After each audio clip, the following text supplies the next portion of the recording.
Und es ist einfach so genial, dass wir miteinander den Abend hier verbringen dürfen. Ich tue euch den Paul Young zuerst ein bisschen vorstellen, alles so ein bisschen, was wir über ihn herausgefunden haben. Wir wissen, dass er der älteste ist von 4 Kindern. Er ist am 11. Mai 1955 geboren, und zwar in Kanada, in Alberta. Genau, als ältestes Kind, ich meine, das ist ja immer cool, oder? Von ihm wissen wir, dass er die ersten 10 Jahre von seinem Leben nicht in Kanada verbracht hat, sondern in West-Papua. Dort ist er zusammen mit seinen Eltern, die Missionare waren, dort ist er aufgewachsen, und zwar unter diesen Leuten. Das ist ein Stamm, der Dani geheissen hat. Vielleicht wird er uns noch ein bisschen erzählen. Als er 10 geworden ist, und seine Geschwister, die sind zusammen zurück auf Kanada. Er hat dort seine Schule gemacht, er hat Uni-Abschlüsse gemacht. Dann hat er seine Frau kennengelernt, die Kim. Miteinander haben sie 6 Kinder. 6 Kinder! So gut, 6 Kinder. Wir haben 4.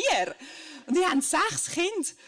Und ja, jetzt könnt ihr euch vorstellen, um das Geld zu verdienen, um die Familie zu unterhalten, hat er ganz einen Haufen verschiedene Jobs angenommen. Einfach überall dort, wo es etwas zu arbeiten gegeben hat, hat er gearbeitet. Und so hat er seine Familie können ernähren. Jetzt habe ich einen Haufen Facts erzählt und er selber sagt, ja, jetzt wisst ihr einfach ein paar Sachen über mich. Aber mich selber habt ihr jetzt nicht kennengelernt. Sein Buch, die Hütte, wenn du das gelesen hast, dann kennst du eigentlich den Paul schon viel besser, weil das beschreibt ein bisschen ihn, und wir werden heute dann noch mehr davon hören, was das genau mit ihm zu tun hat, das Buch. Ich möchte schnell sagen, wie wir durch den Abend starten oder überhaupt durch den Abend durchgehen. Wir werden zuerst ein Interview mit dem Paul haben, hier in diesen bequemen Stuhl, freue mich schon. Dann wird er einen Input haben, einfach zu seiner Lebensgeschichte, wird uns Sachen weitergeben, die er wichtig findet. Wenn euch in dieser Zeit Fragen kommen, dann wird da vorne immer wieder einmal eine Nummer eingeblendet sein, wo ihr ein SMS schreiben könnt, eure Frage. Zum Beispiel, ich gebe euch jetzt einen Tipp, was soll das Käferli auf dem Buch? Wenn ein Buch vorher hat, immer so ein Marienkäferli zum Beispiel, so eine Frage. Und wir werden am Schluss bei einer Frage- und Antwortrunde versuchen, oder er wird versuchen, Antwort zu geben auf die Fragen. Und ganz am Schluss sitzt er oder steht er rum und wird auch sehr gerne Bücher signieren. Da dürfen wir dann bei ihm vorbeigehen. Und für ihn wäre es schön, wenn wir so um die 10 könnten hören, dass er wieder schlafen kann. Er hat eine strenge Tour von sich. Genau.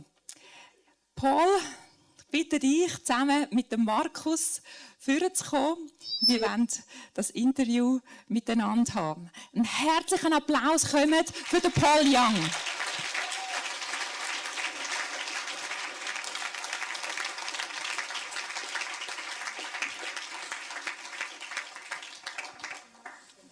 Thank you very much. I know many of you have taken the evening off from watching football.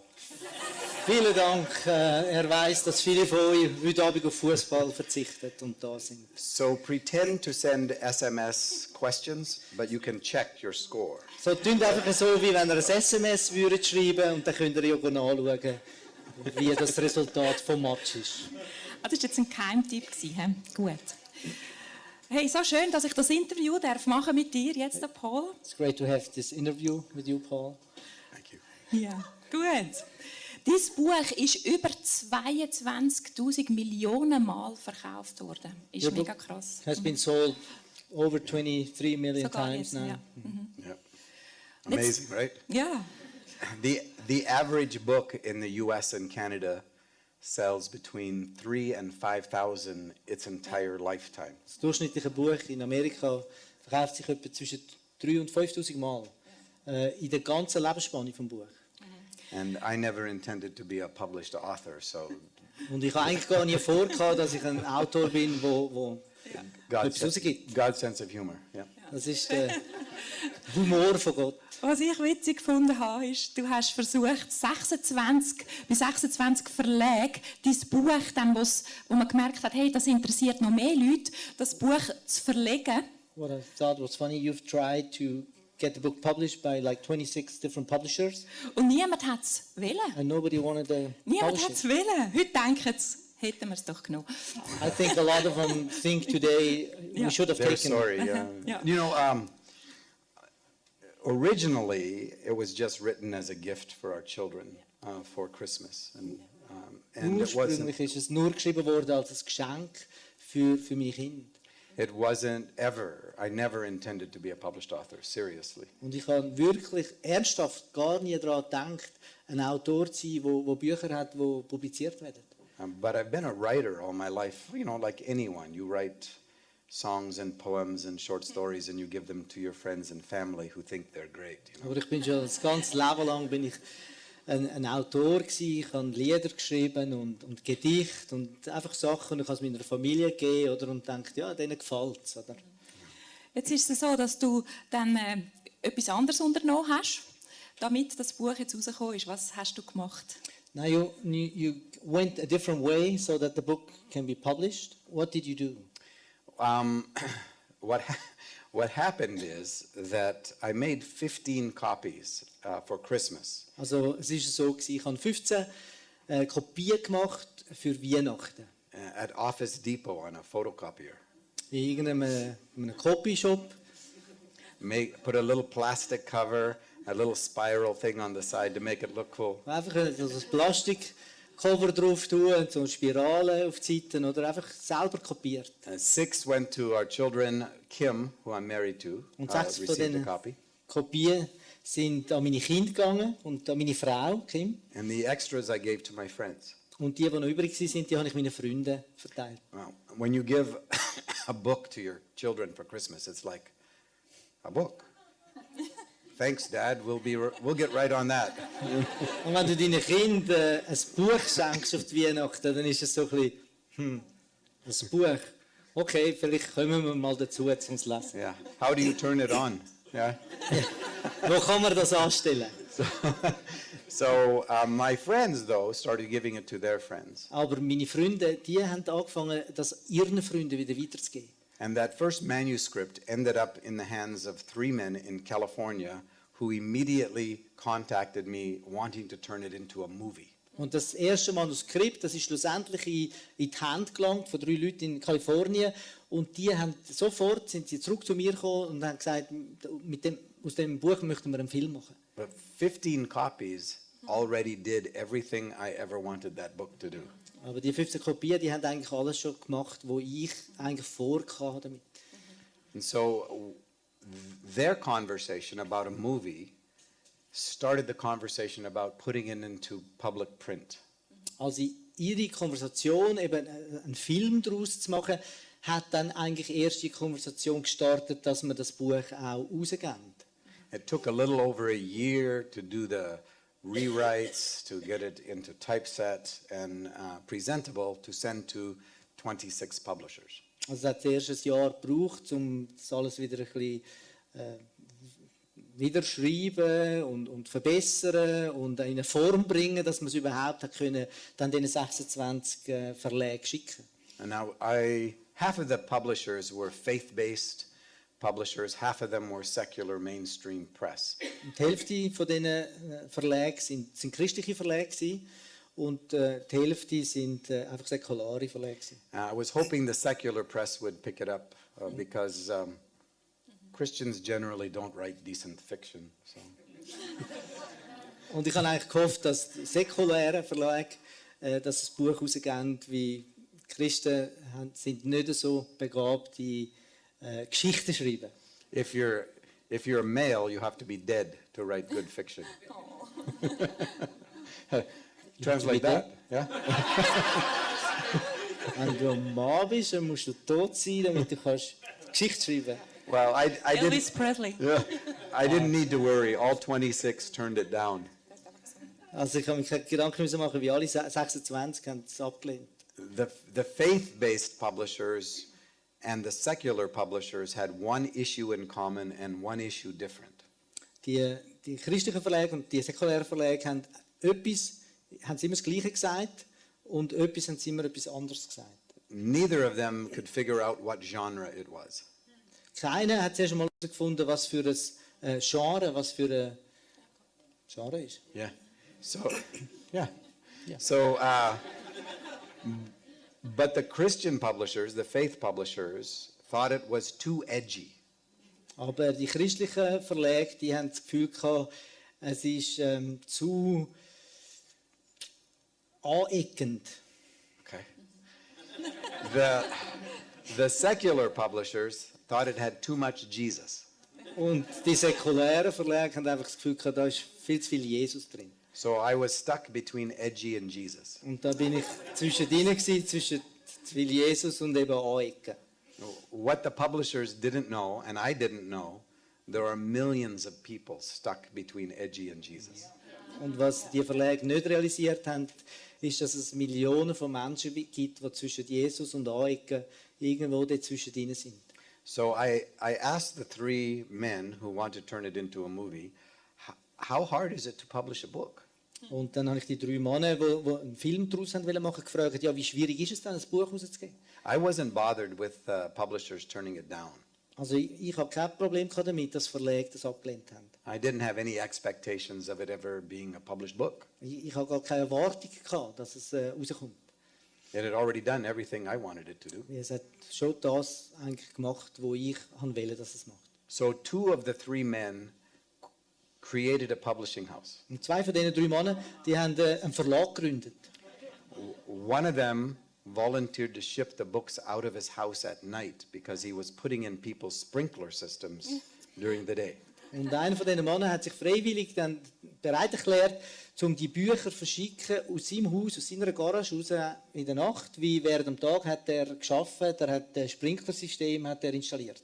They live in California, I live in Oregon. Ich lebe in Kalifornien, ich lebe in Oregon. So we found a printer near the man's house who was volunteering to ship the books. Und wir haben einen Drucker gefunden, der in der Nähe wohnt von dem Mann, der eben sich bereit erklärt hat, die Bücher zu verschicken. So I borrowed some money from a friend to make 1/3 of the first shipment, first print run. Und ich habe Geld ausgelehnt von einem Freund, um ein Drittel von der ersten Lieferung können zu zahlen. One of the men had some savings and the other one had a Visa and a MasterCard. Der eine von den zwei hat ein bisschen Geld auf der Seite gehabt und der andere hat eine Visa-Karte und eine Mastercard gehabt. So how many do you order? We ordered 10,000. Und die Frage war, ja, wie viel bestellen wir denn jetzt? Und wir haben 10'000 bestellt. In the US, if you can write a novel and sell 100,000 copies, Hollywood will come talk to you about a movie. Wenn du in Amerika eine Geschichte verkaufst, ein Buch verkaufst und 100'000 Exemplare verkaufst, dann kommt Hollywood und fragt, ob sie einen Film machen daraus. That's the only thing that I knew. Das ist alles, was ich gewusst habe. I didn't know that the average book only sells 3,000 to 5,000 copies. Ich habe gar nicht gewusst, dass das normale durchschnittliche Buch nur 3'000 bis 5'000 Kopien verkauft. We were told later that if you have 10,000 copies in your garage, you will have 8,000 left after 2 years when you've run out of friends and family. Wir haben eigentlich erst nachher herausgefunden, dass wenn man 10'000 Kopien macht oder Bücher macht, dass man eigentlich dann am Schluss 8'000 immer noch hat, wie wir die nicht verkaufen können. In the US and Canada, if you sell 7,500, you can put bestseller. Wenn du in den USA oder in Kanada ein Buch mehr als 7'500 Mal verkaufst, kannst du drauf schreiben Bestseller. So we were hoping that in 2 years to work our way to 10,000 and in 5 years to go to 100,000. Und wir haben gehofft, dass wir innerhalb von 2 Jahren 10'000 verkaufen können und innerhalb von 5 Jahren 100'000. 100,000, yeah. And then Hollywood will come talk to the guys about a movie. Und nachher kommt Hollywood und redet mit diesen zwei über einen Film. I'm working in Oregon. I'm working 3 jobs. Ich habe in Oregon gearbeitet, ich hatte 3 Jobs zu diesem Zeitpunkt. I have 6 children. Ich habe 6 Kinder. So that was the big picture. Das ist so das grosse Bild. Yeah. Jetzt, was denkst du, warum ist das Buch so gut angekommen? Ich meine, der Titel ist «Ein Wochenende mit Gott», der Untertitel. «Ein Wochenende mit Gott». Warum hat dich das die Leute interessiert? Why do you think the book caught on so well by the people? Even though, I mean, in the title or subtitle of the book, it says A Weekend with God. Yeah. It was, for me, it was a God event from the very beginning. Für mich ist es eigentlich ein Gott-Anlass gewesen, von Anfang an. I wrote a story for my children because my wife Kim had asked me to. Ich habe eine Geschichte geschrieben für meine Kinder, weil meine Frau mich gebeten hat darum. I like to say I was trying to do like the Bible says and submit to my wife. Ich kann eigentlich nichts anderes machen als das, was die Bibel sagt, mich meiner Frau unterordnen. It says that. Es steht. She told me. Sie hat es gesagt. It says submit one to another and she's one of the others. Es steht, tun euch gegenseitig einander unterordnen und sie ist eine von denen. Kim had said someday as a gift for our children, would you write something that puts in one place how you think because you think outside the box? Kim hat mir gesagt, ich soll doch einfach einmal aufschreiben, was ich denke, wie sie hat das Gefühl, ich denke so ein bisschen über den Tellerrand aus. And I didn't feel healthy enough to do this until the year I turned 50. Und ich habe nicht das Gefühl gehabt, dass ich gesund genug bin, um das zu schreiben, bis ich 50 war. And by the way, when it eventually was put in print, Kim says to me, Und da, was dann wirklich rausgegeben worden ist, hat Kim mir gesagt, when I asked you to do this, I was thinking 4 to 6 pages. wo ich dir gesagt habe, du sollst das schreiben, habe ich an 4 bis 6 Seiten gedacht. The story is a human story, not a religious story. Und die Geschichte ist eine menschliche Geschichte und nicht eine religiöse Geschichte. We all know loss. Wir alle kennen Verlust. Regardless of our political divisions, economic divisions, religious divisions, we know about loss and we know about love. Egal, was für ein politisch, wenn wir politisch aus verschiedenen Lagern kommen oder religiös oder wirtschaftlich, wir alle kennen Verlust und wir kennen Liebe. And the book gave people a language, sometimes for the first time, to have a conversation about God that was relational and not religious. Und das Buch hat Menschen, vielen Menschen eine Stimme gegeben, mit der sie haben können über Gott reden, ohne dass es religiös war. And it validated each human being's story. Und sie tut jedem Mensch seine eigene Geschichte wertschätzen.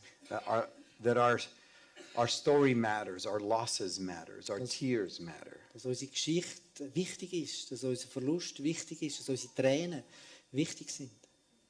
And I don't think it was the element of simply about God, but it was, I am allowed to express my questions as a human being when faced with tragedy. Und ich glaube, es ist nicht um die Geschichte mit Gott gegangen, sondern ich kann einfach können. Can you say that again? I'm sorry. Second part. I'm allowed to express my loss as a human being. Ich kann einfach meinen Verlust, mir ist es erlaubt, den weiterzugeben. Einfach den Verlust, den ich habe als Mensch. Yeah. Don't ask me to remember what I said. I'm 62. Erwartet nicht, dass ich mich daran erinnere, was ich gesagt habe. Ich bin 62. We tape it. So I think it's a human story, and it affected people in every kind of situation. Aber ich glaube, es ist eine menschliche Geschichte und es tut die Menschen dort berühren, wo sie sind. I think it deals with the greatest loss a human being can experience, the loss between a parent and a child. Und es handelt vom grössten Verlust, den überhaupt ein Mensch kann erleben kann, und zwar der Verlust vom Eltern zu einem Kind. Yeah. Genau. Jetzt kommen wir von einer ganz anderen Seite. Jetzt gehen wir vom Buch zum Film. Wie gefällt dir der Film? We go from the book to the movie. How do you like the movie? I like it very much. I think it is one of the best book-to-screen adaptations I've ever seen. Also ich liebe den Film. Ich glaube, es ist eine der besten Adaptionen von einem Buch zu einem Film.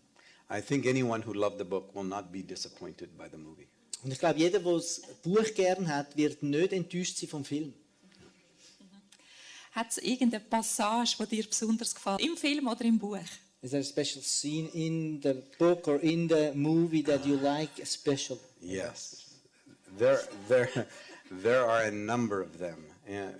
Whether the garden scene or Ja, the da gibt es scene in ganz the kitchen, verschiedene. Yeah. Die Gartenszene oder die Szene in der Küche the cave scene with Sophia, the wisdom of God. oder in der Höhle mit der Sophia, mit der Weisheit von Gott. I've had so many people respond to that scene. Ich hatte so viele Leute, die reagiert haben auf diese Szene dort. And then the forgiveness element, that whole section.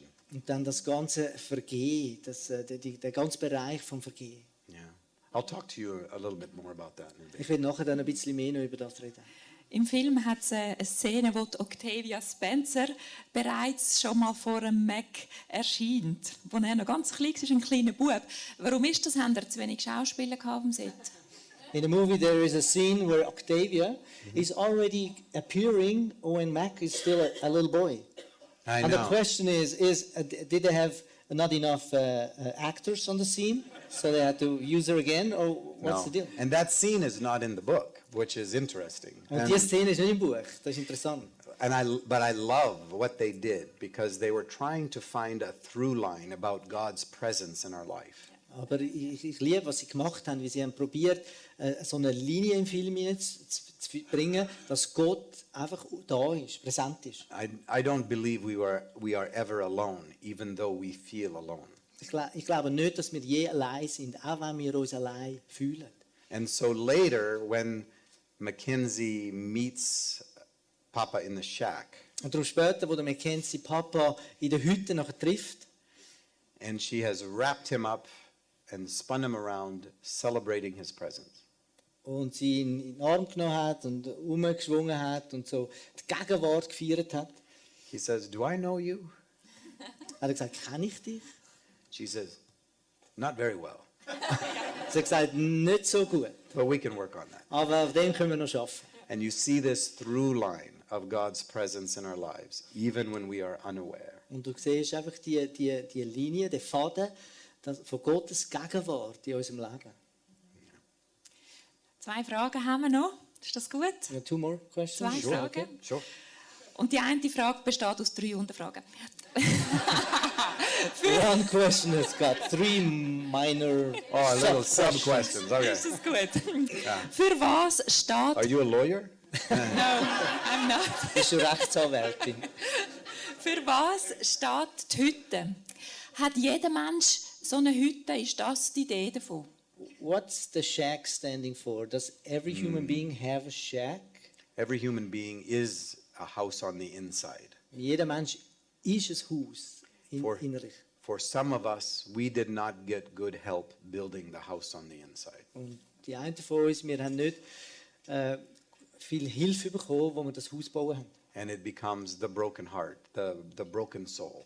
Und es wird ein zerbrochenes Herz, eine zerbrochene Seele.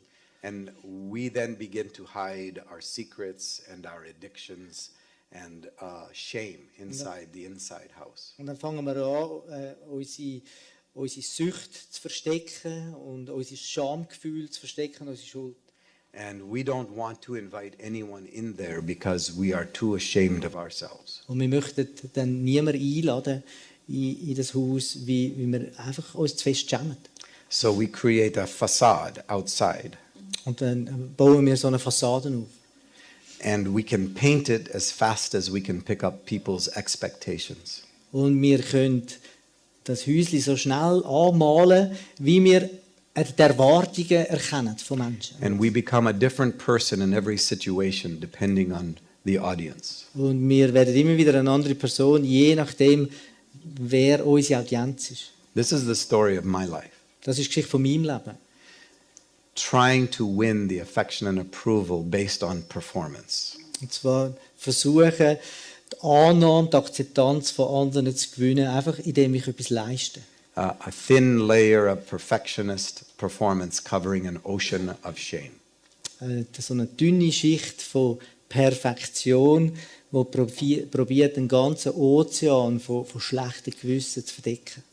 Guilt is I have done something wrong. Shame is I am something wrong. Schuld ist, ich habe etwas Falsches gemacht. Und Scham ist, ich bin etwas Schlechtes. So the shack is the place where we are broken. Und die Hütte ist einfach der Ort, wo wir zerbrochen sind innerlich. And for any of us to come to healing, we have to go back to the place we are stuck. Und für jeden von uns, wenn wir zu Heilung erleben wollen, dann müssen wir zurückgehen an den Ort, wo wir stecken geblieben sind. And that's the healing that has to happen in the place of our greatest loss, our greatest shame. Und die Heilung muss dort passieren, an dem Ort von unserem grössten Verlust, unserer grössten Scham. Yeah. Die letzte Frage. Wenn du den Roman nochmal könntest schreiben, willst du ihn gleich schreiben? Last question. If you could rewrite the book again, would you rewrite it just exactly the way you wrote it? Almost. Fast. There is one significant mistake in the book. Es gibt einen bedeutungsvollen Fehler im Buch. And it's the scene where Mackenzie has gone back to the shack and he has exploded in his fury. Es ist die Szene, wo der Mac zurückgegangen ist in die Hütte und dort in seiner Wut wirklich ausgerastet ist. Because the God that he thought existed did not show up. Weil der Gott, wo er das Gefühl hat, dass er existiert, der ist nicht auftaucht. That's my statement that I don't believe that that angry, distant, unapproachable God actually exists. Das ist mein Statement, dass ich glaube nicht, dass der distanzierte, wütende Gott, dass der überhaupt existiert. So Mackenzie begins to leave and the shack is transformed in front of him. Und Mackenzie geht raus und die Hütte, die wird verändert, verwandelt eigentlich gerade bei ihm. And three persons who are the oneness of God emerge from within his broken place that he now sees differently. Und die drei Leute, die drei Personen, die kommen von innerhalb von dieser Hütte, innerhalb eigentlich von seinem Herz. In the book, when he goes back into the shack, Und im Buch, wo der Mac nachher zurückgeht in die Hütten hinein, he looks to where his daughter Missy's bloodstain should be. dann schaut er dort her, wo eigentlich der Blutfleck müsste sein von seiner Tochter Missy. And it's gone. Und der Blutfleck ist weg. Mistake. Das ist ein Fehler. Just because we work through the trauma of coming to wholeness doesn't mean that the evidence of it disappears. Nur wie wir durch das Trauma durcharbeiten, heisst es nicht, dass der Beweis einfach so verschwindet von unserem Trauma. There are still nail scars on Jesus' wrists. Es hat immer noch Nagelmal an den Handgelenk von Jesus. And the beauty of that is that I believe that we have a God who is good all the time. Und die Schönheit von dem ist, und ich glaube, dass Gott gut ist, und zwar immer. A God who does not abandon us to the hurt and the disasters of our lives. Ein Gott, der uns nicht verlässt in den Katastrophen von unserem Leben. But a God who will climb into the darkness with me and then transform it into something that becomes a monument of grace. Sondern ein Gott, der in meine Dunkelheit hineinkommt, hineinklettert und sie nachher verändert in etwas, in something, A monument of grace. in ein Monument von der Gnade. So this cross that we wear on our rings, Und darum das Kreuz, on das our wir tragen, necklaces, yeah? in unseren Ring oder um unseren Hals, This is a human created torture device. das Kreuz ist ein Werkzeug von der Folter. There is nothing of light about a cross. Und zwar ein menschliches, da ist kein Licht, da ist nichts von Licht an dem Kreuz. A cross does not originate with God. Und das Kreuz kommt nicht von Gott. We built it. Wir haben es gebaut. It is the darkness that we have brought. Es ist die Dunkelheit, die wir gebracht haben. It's the only purpose is to keep someone alive in as much pain as possible for as long as possible, and then withdraw their breath from them. Say that again. I'm sorry. That's a difficult. The only reason a cross was created by Right. human beings Der einzige Grund, wieso das Kreuz geschaffen worden ist von Menschen, was to keep a human being alive as long as possible in as much pain as possible. ist, um einen Menschen eigentlich so lange wie möglich am Leben behalten unter so viel Schmerz wie möglich. And then force from them their very breath or spirit. Und nachher eigentlich den letzten Schnuff aus der Person rauszureissen. And the story of Jesus is that God would climb onto our torture device. Und die Geschichte von Jesus ist, dass Jesus auf unser Folterwerkzeug geklettert ist oder gegangen ist, In order to destroy the power of this thing um die Macht von dem Ding wegzunehmen, by submitting to it indem er sich dem ausgeliefert hat. and transform a torture device into an icon of grace. Und das Folter Ding in ein Werkzeug von der Gnade zu verändern. This cross means there is no darkness that I can bring that God will not climb into and begin to redeem, to change the story. Das Kreuz bedeutet, es gibt keine Dunkelheit, die ich nicht zu Gott bringen kann, wo er dann reinkommt, um das verändern und heilen und wiederherstellen. Ja. Retten eigentlich. So if I rewrote the book, the blood stain would still Wenn be ich das there. Buch nochmal schreiben würde, dann wäre der Blutfleck immer noch dort. Danke vielmals. So gut. Yasmin. Thank you very much. Vielen Dank, Jasmin. There are many themes that are in the shack. It's very layered.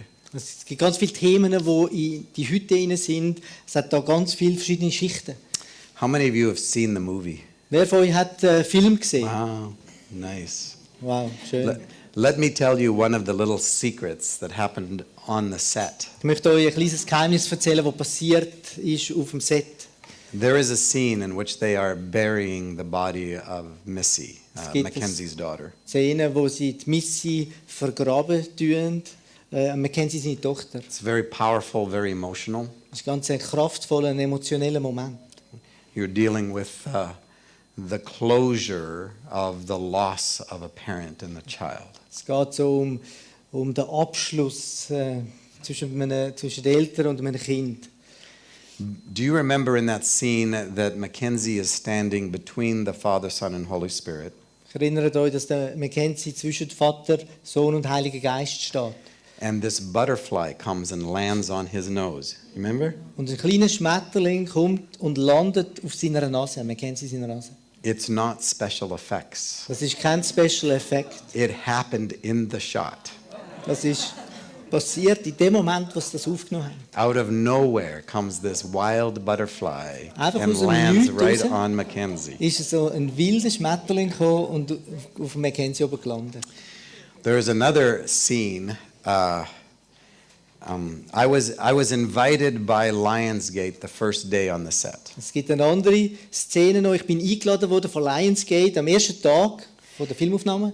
And the book had already had an impact in the company. Und das Buch hat bereits schon Einfluss gehabt auf die Firma. And Lionsgate is a secular media house. Und Lionsgate ist ein säkuläres Medienhaus. And they called me and said, would you consider coming to the first day shoot? Aber sie haben mich angefragt und gesagt, willst du kommen am ersten Tag von diesen Filmaufnahmen? And praying a blessing over the entire cast Und and einfach ein crew. Segensgebet beten über diese ganze Sache. It was a beautiful thing. Das war eine ganz schöne Sache. So it was shot mostly in British Columbia, Canada. Und das meiste von den Filmaufnahmen ist in British Columbia in Kanada gemacht worden. And British Columbia is where my parents live. Und British Columbia, das ist auch der Ort, wo meine Eltern leben.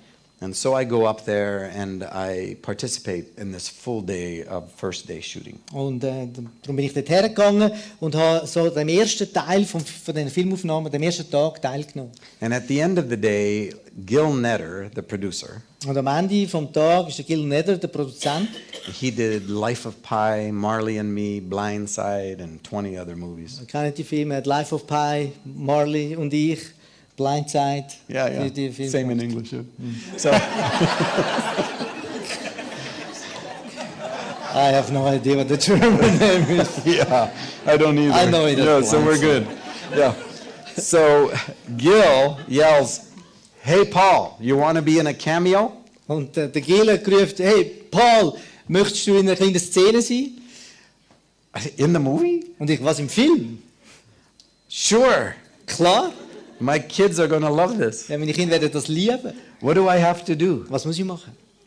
He says, in this scene, you only have to just walk through. Ich habe gesagt, in dieser Szene musst du nur einfach durchlaufen. I've walked most of my life, Ich bin einen Großteil von meinem Leben bin ich gelaufen. but I don't think about walking. Aber dann denke ich nicht daran, dass ich am Laufen bin. Now I'm thinking about walking. Und jetzt bin ich am Denken über das Laufen. It only took 5 takes. Das hat nur fünf Anläufe gebraucht.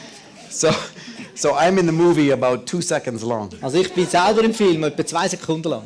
It's in the scene where Willie, Tim McGraw, comes over and Mackenzie is piling the kids in the car to go camping. Das ist in der Szene, wo der Willy, der Nachbar, der Tim McGraw, überkommt und der Mackenzie hat seine Familie eingeladen ins Auto. And he has a dog. Und er hat einen Hund. And he says, "Summer's last hurrah." That's how the scene begins. Er sagt, im Sommer, der Sommer's last. Hurrah. Like, Im Sommer seine letzten Sonnenstrahlen. don't ask me about the German, come on. So he says, or in that scene, there's a camera shot that's right on Tim McGraw, Willie. In dieser Szene gibt es einen Kameraausschnitt genau direkt auf dem Willy, auf dem Tim McGraw. And if you look closely, Und wenn du ganz genau her schaust, you will see a short, balding, little overweight white guy dann seht ihr einen walk kleinen, through. Yeah? haarausfallenden, weißen Mann, der dort durchläuft. Yeah. Ein bisschen untersetzter, weißer Mann. Movie star. Yeah. Ein richtiger Moviestar. Kinoheld. So, yeah, right. Oh. I laid down the rights for the movie. I had no creative control, and I had I didn't anticipate having any input. Ich habe das Recht für den Film habe ich abgegeben. Also ich habe kein Mitspracherecht gehabt, auch kreatives für den Film. Und ich habe auch nicht vor, irgendetwas zu sagen. And people would ask me, what if they do a really bad job? Und die Leute haben mich gefragt, ja, und was ist, wenn sie eine mega schlechte Arbeit machen? And I would tell them, I grew up in the church. Und er hat gesagt, ja, ich bin in der Kirche aufgewachsen. Missionary kid, preacher's kid, Als Missionarskind, als Pastorenkind. which really means I had further to go than most people. Das heisst, dass ich einen weiteren Weg hatte als viele andere. Religion is oftentimes pushes you away from relationship with God. Religion tut einem oft eigentlich wegdrücken von Beziehung, von einer Beziehung mit Gott. But I grew up very religious. Aber ich bin sehr religiös aufgewachsen. So I always knew what God was doing, and I told everyone. Und ich habe immer gewusst, was Gott am machen ist, und ich habe es allen gesagt. It's been a long time since I've really known what God was up to. Es ist eine lange Zeit her, jetzt, seit ich wirklich gewusst habe, was Gott macht. I know it's all about loving.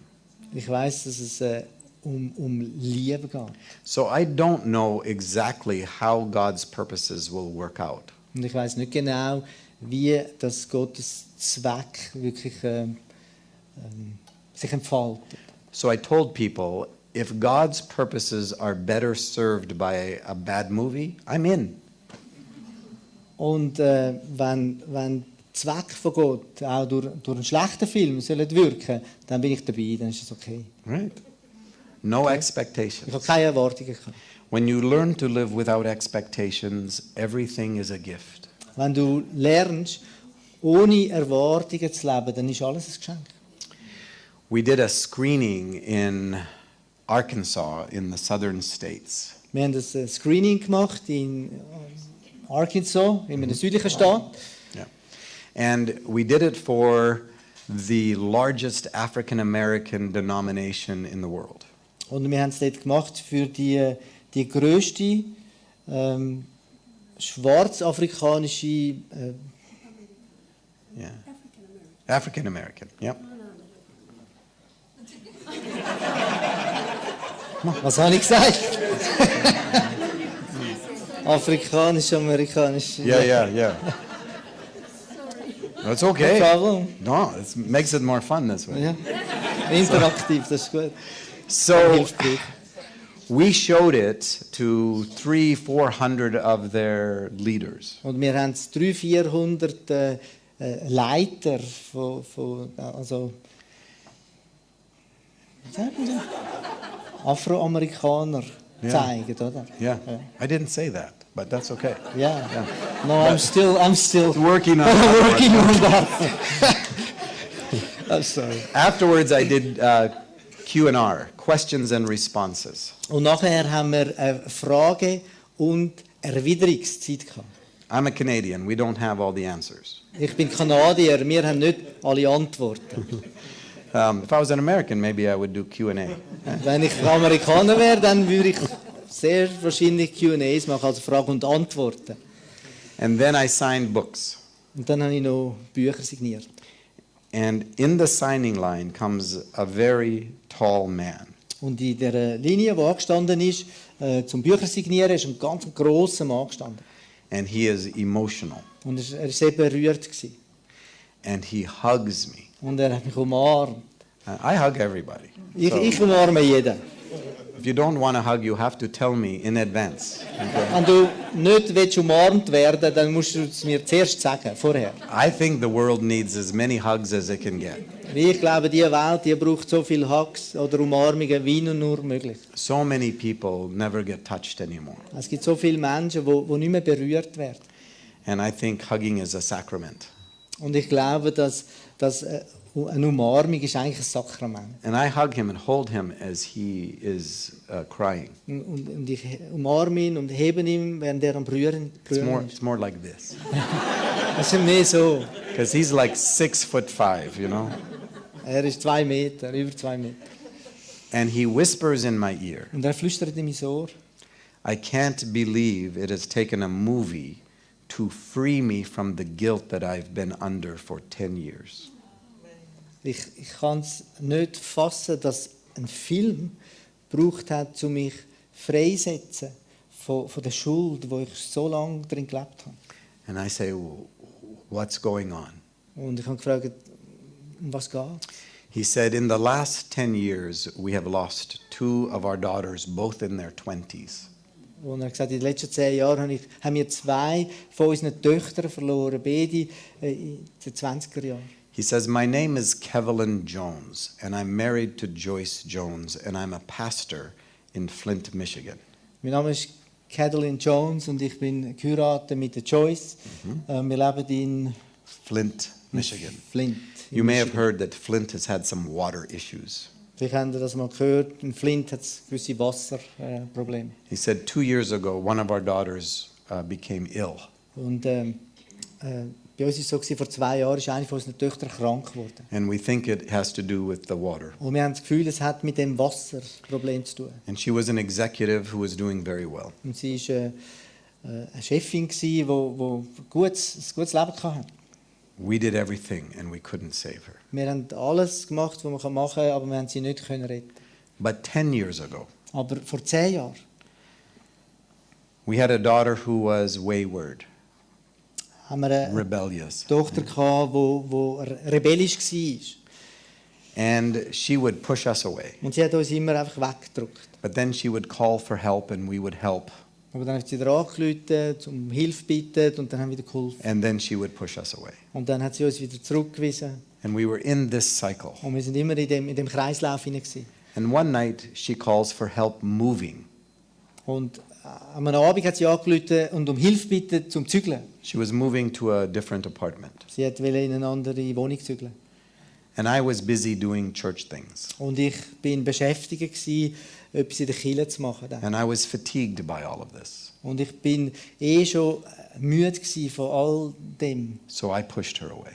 Und in dem Moment habe ich sie weggedrückt. And that night while she was moving, Und in dieser Nacht, wo sie am Zügeln war, she was brutally raped and murdered. ist sie brutal vergewaltigt und ermordet worden. I can't believe it's taken a movie to free me from the guilt that I've been under for 10 years. Ich kann mir es immer noch nicht fassen, dass es einen Film gebraucht hat, um mich freisetzen von dieser Schuld, die mich im Griff hat, so über 10 Jahre. People's stories is holy ground. Geschichten von Menschen ist heiliger Grund. And every human being is a story that matters. Und jeder Mensch ist eine Geschichte, die wichtig ist. He said, my wife is here somewhere, but she doesn't like to, speak out. Er hat gesagt, meine Frau ist auch noch immer rum, aber sie möchte nicht öffentlich reden. So I didn't meet Joyce. Und so habe ich Joyce nicht kennengelernt. But later, one of the organizers came to me to tell me something. Aber später ist einer von denen, der alles organisiert hat, zu mir gekommen, um mir etwas zu sagen. When they do a screening, they do exit interviews.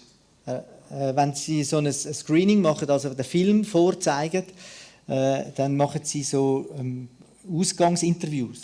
And they interview people about their response to the movie. Und sie befragen die Leute befragen über ihre Reaktion jetzt auf den Film. And she comes and says, Paul, you would not believe this exit interview we did with this couple from Flint, Michigan. Und die Frau, die das Interview gemacht hat, ist zu mir gekommen und hat gesagt, Paul, du wirst nicht glauben, was für ein Interview wir da gemacht haben mit dem Ehepärli aus Flint. Kevlin and Joyce Jones. Kevlin und Joyce Jones.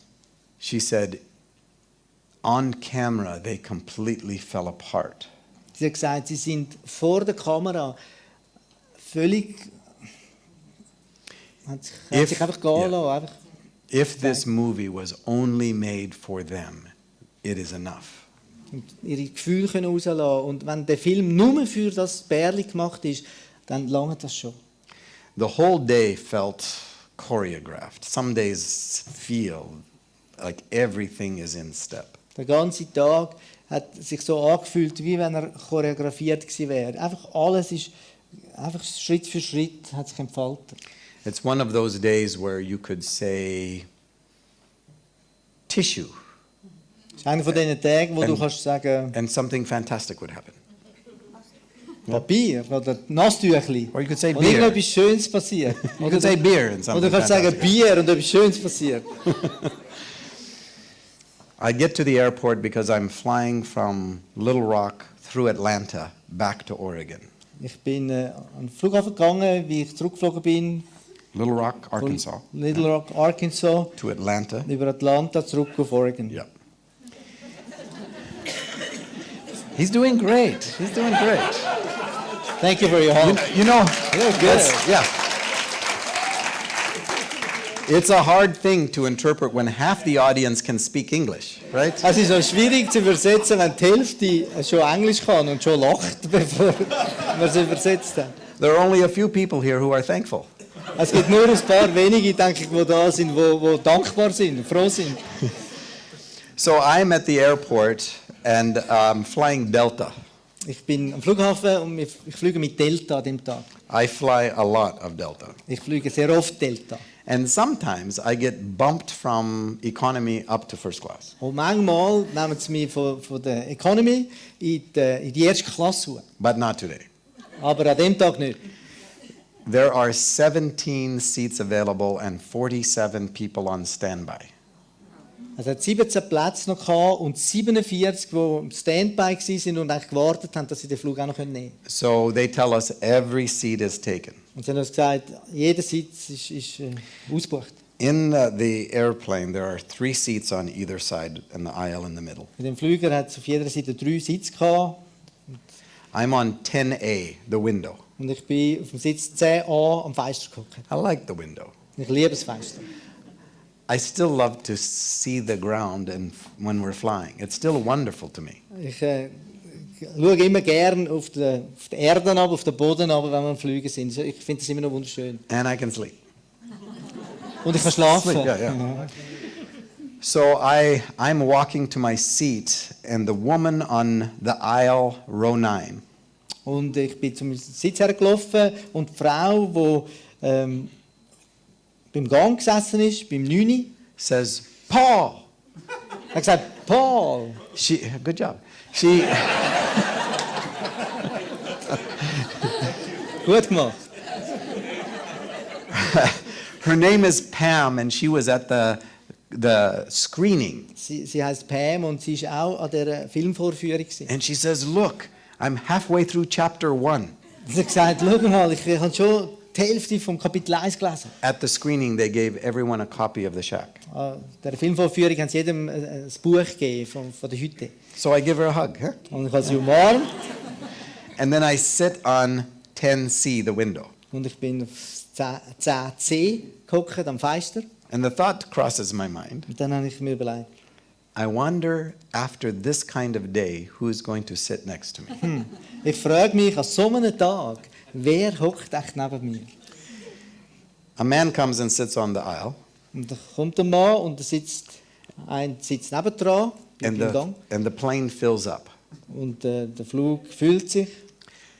The last person to get on the flight before they close the Die door allerletzte Person, die in den Flüger reinkommt, bevor sie die Tür zugemacht haben, is a woman I don't recognize. sie war eine Frau, die ich nicht erkannt habe. She has 3 little bags, Sie hat 3 kleine Taschen dabei gehabt. and she looks a little out of breath. Und sie war ein bisschen außer Atem gewesen. And she comes and she sits next to me. Und sie kommt und sie sitzt genau dort neben mich her. Pam, the woman in front of us, obviously knows who she is. Und Pam, die Frau, die vor uns gehockt ist, hat offensichtlich gewusst, wer die Frau ist. I don't. Ich nicht. And when she gets settled, Pam looks through the seat, you know, Und wo die Frau dann abgehockt ist, hat Pam so zwischen den Stühlen durchgeschaut. and she says, "You're sitting in the best seat in the house." Und dann hat sie geflüstert und gesagt, du sitzt im besten Platz im ganzen Haus. And this woman goes, "What?" Und die Frau hat gesagt, warum? And Pam goes, "That's Paul Young, the author of The Shack." Und sie hat gesagt, das ist der Paul Young, der Autor von «Die Hütte». And this woman turns to me and melts.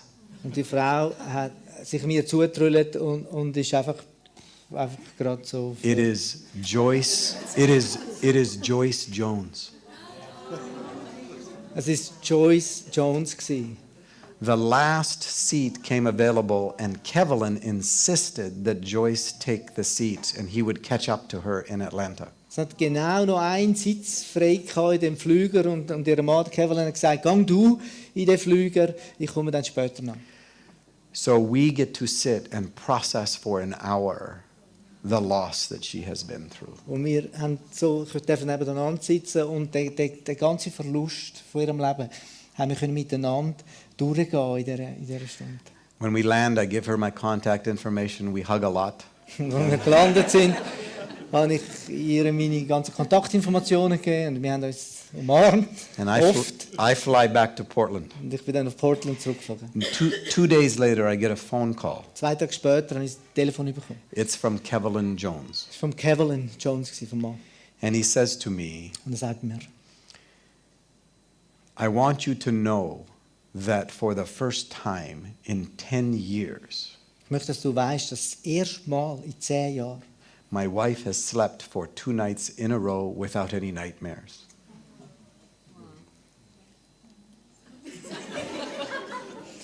Give it your best shot. No, I know what to say. I just don't know how to say. Dass meine Frau das erste Mal in 10 Jahren 2 Nächte hintereinander durchschlafen konnte, ohne dass sie irgendwelche Albträume hatte. And I have slept without any guilt. Und ich kann ohne Schuldgefühl schlafen. He says, "I know because I couldn't forgive myself. I have been poisoning everyone in my community." Er hat gesagt, ich weiss, wie ich mir selber nicht vergeben konnte, habe ich eigentlich alle vergiftet um mich herum. This is changing everything. Das verändert alles. Forgiveness is very powerful. Vergebung ist so kraftvoll. I have a friend because of The Shack. Ich habe einen Freund weg, die Hütte. His name is Terry King, and he's been on death row in Tennessee for 33 years. Sein Name ist Terry King und er ist in der Todeszelle seit 33 Jahren. I didn't know about him until a year and a half ago. Ich habe ihn nicht gekannt bis vor etwa 1,5 Jahren. And I have a friend in the Nashville area who loves me. Und ich habe einen Freund in dem Gebiet um Nashville herum, der mich liebt. His name is Tony. Und sein Name ist Tony. He was a pastor for 40 years. Er war 40 Jahre lang Pastor. And he loves me because of what the shack did for his son. Und er liebt mich wegen dem, was die Hütte gemacht hat mit seinem Sohn oder für seinen Sohn. I met Tony on one of my trips, this time down to Mississippi. Ich bin ihm begegnet auf einem von meiner Reisen, das Mal, wo ich nach Mississippi gereist bin. We have a mutual friend, a theologian named Baxter Kruger. Wir haben einen gemeinsamen Freund, einen Theologen, der Baxter Kruger heißt. And there was a gathering, Und dort war ein Treffen gewesen, and I meet Tony. und ich habe dort den Tony kennengelernt. As Tony is leaving the gathering, he gets a phone call from his son. Und wo der Tony das Treffen verlassen hat, hat er ein Telefon bekommen von seinem Sohn. Where have you been? Wo bist du? Tony says, well, I was down in Mississippi Und der Tony sagt, ich bin in Mississippi gewesen, with Baxter Kruger. mit dem Baxter Kruger. But I met an author named Paul Young who wrote this book called The Shack. Aber ich habe dort einen Autor kennengelernt, der Paul Young heisst, der das Büchlein geschrieben hat, «Die Hütte». And his son bursts into tears. Und sein Sohn ist in Tränen ausgebrochen. And Tony says, why are you crying? Und der Tony fragt ihn, warum brüllst du? His son says, I haven't told you yet. Und sein Sohn sagt, ich habe das noch nicht gesagt bis jetzt. But the day that I bought a gun to kill myself, someone gave me a copy of The Shack. Aber an dem Tag, wo ich mir eine Pistole gekauft habe, zu mir selber das Leben zu nehmen, hat mir jemand das Buch in die Hand gedrückt, die Hütte. It saved my life. Und es hat mein Leben gerettet. When somebody is kind to you, you're grateful and you're thankful. But if they are kind to your children, Wenn jemand nett ist mit dir, dann nachher bist du dankbar. Aber wenn jemand nett ist mit deinen Kindern, you will love them forever. dann wirst du die Person lieben, und zwar für immer. And Tony loves me. Und der Tony liebt mich. Well, his friend David visits death row in Tennessee. Und sein Freund, der David, besucht die Kandidaten in den Todeszellen. And David hears from Tony that I'm coming to Nashville Und der David hört von Tony, dass ich auf Nashville komme. and said, do you think that Paul would come to visit Terry King because the shack is going through the prison and it had a huge impact on Terry? Und fragt ihn, du, was meinst du, kommt echt der Paul Young in the prison? Visit in the prison? Yeah. Kommt der Paul Young echt ins Gefängnis? Wie das Buch geht die Hütte, das geht da im Gefängnis. And Tony says, of course he will. Und dann habe ich gesagt, ja, der kommt sicher. And then he calls me. Und läutet mir an. But he knows me. Of course I would. Aber er kennt mich, logisch komme ich. Every encounter with a human being is holy ground. Jede Begegnung mit einem Menschen ist heiliger Grund. And I had never been on death row. Und ich bin noch nie in der Todeszelle gewesen. And the book is already there. Und das Buch ist schon dort. So we go to visit Terry King. And Wes, who is with me on this trip, Wes was with me. in Und wir this- sind Terry King dort besuchen in dem Gefängnis. Und der Wes, der auch da ist heute, ist mitgekommen mit mir. Wes's history is from Switzerland. His last name is Yoder. Übrigens, die Geschichte von Wes ist, er ist ursprünglich aus der Schweiz. Sein Nachname ist Joder. And his brother, Stephen Yoder, is also here. Und sein Bruder, der Steve Joder, ist auch da. And so Wes goes with me to visit Terry. Und Wes kommt jetzt mit mir, um den Terry zu besuchen. And Terry is with a friend of his named Ron, who has been also on death row for 30 years. Und der Terry ist dort zusammen mit dem Ron, der ebenfalls in der Todeszelle ist. I didn't 30 know, Jahre. but the day before I came to visit Terry, Ich habe es nicht gewusst, aber einen Tag bevor wir den Terry besuchen sind, his final appeal had failed. ist seine letzte Chance eigentlich zum rauskommen, ist abgelehnt worden. His last opportunity Ja, seine letzte legally. Gelegenheit, Yeah. um von der Todeszelle rauszukommen, ist abgelehnt worden. So he is right now waiting for his execution date. Und wartet darum jetzt auf das Datum, wenn er exekutiert wird. But he's been a good inmate for years and has privileges. Aber schon jahrelang ein guter Sträfling gewesen und hat Privilegien gehabt durch das. So we were able to meet in a small room and talk freely Und darum haben wir uns in einem kleinen Zimmer treffen und wirklich frei reden. and hug a lot. Und sehr viel uns umarmen. And as we were talking, he would reach over and touch me on my shoulder. Und wo wir am Schwätzen waren, hat er übergelangt und dann habe ich berührt auf meiner Schulter. And he would begin to cry. Und hat angefangen zu brüllen. And he would say, I can't believe you are actually here. Und er hat gesagt, ich kann es nicht fassen, dass du tatsächlich da bist. And we talked about how their prison is very visible, but everyone on the outside is walking around in prisons they can't see. Und wir haben darüber geredet, wie ihr Gefängnis ist sehr offensichtlich, sichtbar. Aber es gibt draussen ganz, ganz viele Menschen, die in Gefängnissen rumlaufen, die man nicht sieht. And I talked to him about living inside the grace of only one day. Und ich habe mit ihm darüber geredet, über einfach in der Gnade von dem einen Tag zu leben. Not being control freaks who create imaginations that don't exist. Nicht irgendwie Kontrollfreaken zu sein, die uns irgendwelche Vorstellungen kreieren, die gar nicht existieren. But instead of control, learning how to trust. Und anstatt dass wir kontrollieren, einfach vertrauen. He said, I want to tell you why the shack changed my world. Er hat gesagt, ich möchte dir erzählen, wieso dass der Shack oder die Hütte mein Leben verändert hat oder meine Welt verändert hat. There is the scene in the cave with the wisdom of God. Es gibt die Szene in der Höhle, wo die Weisheit Sophia dort ist.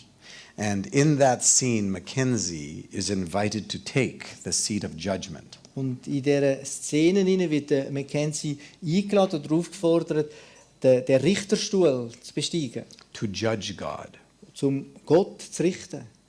and everyone else. Und alle anderen auch. And in that scene, the issue of judgment is connected with owning what we have done. Und in dieser Szene ist das Richten verbunden mit dem, was wir selber gemacht haben. Terry tells me, I have been here for years and years and never owned what I did. Der Terry hat mir gesagt, ich bin da rein, Jahre und Jahre und Jahre schon, aber ich habe mich noch nie dem gestellt, eigentlich, wo ich gemacht habe. Until I'm reading the cave scene. Bis ich die Szene in der Höhle gelesen habe. And I realize what kept me from embracing the truth of what I had done. In dem Moment habe ich realisiert, was mich davon abgehalten hat, mich der Wahrheit zu stellen von dem, wo ich gemacht habe. Was my self-righteous judgment of the pedophiles on death row. Ist mein selbstgerechte Richten von Pädophilen, die auch in der Todeszelle sind. At least I was better than them. Ich habe mir immer gesagt, ich bin wenigstens besser als was die gemacht haben. And he says that scene tore me apart.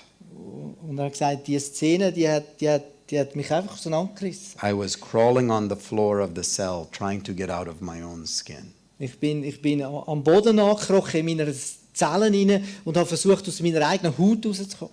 And he's crying now saying, I took the life of one of God's precious children. Und er hat brüllt und hat einfach zugegeben und ausgesprochen, ich habe das Leben genommen von einem von Gottes kostbaren Wesen oder Kind. Many of us live with regret. Viele von uns leben mit einem Bedauern. But we need to live with regret as part of grieving, not part of shame. Aber wir sollten leben mit einem Sinn für Bedauern als Teil vom Trauern und nicht als Teil von unserer Scham. As we become more awake as human beings, Je wacher oder aufgeweckter wir werden als menschliche Wesen, we begin to realize that the choices we have made have rippled out into the world and hurt people. desto mehr realisieren wir, dass die Entscheidungen, die wir getroffen haben im Leben, eigentlich so ein bisschen wie Auswirkungen gehabt haben auf andere Menschen um uns herum. we become even more sensitive to how our choices have hurt others. Wir werden einfach empfindsamer, wie unsere Entscheidungen andere Leute verletzt haben And how others have hurt us. und wie andere uns verletzt haben. There were things that were stolen from me as a child by others. Es gibt Sachen, wo mir zum Beispiel gestohlen worden sind als Kind von anderen. I had a very angry young religious father. Ich hatte einen sehr wütenden religiösen Vater gehabt, Who did not have the capacity to be a father. der eigentlich nicht die Fähigkeit hatte, Vater zu sein. I didn't know that his father before him had destroyed that ability in him. Ich habe nicht gewusst, dass sein Vater eigentlich die Fähigkeit zerstört hat in ihm. I didn't know that the reason of his fury was something that was broken in him. Ich habe nicht gewusst, dass der Grund für seine Wut, die in ihm war,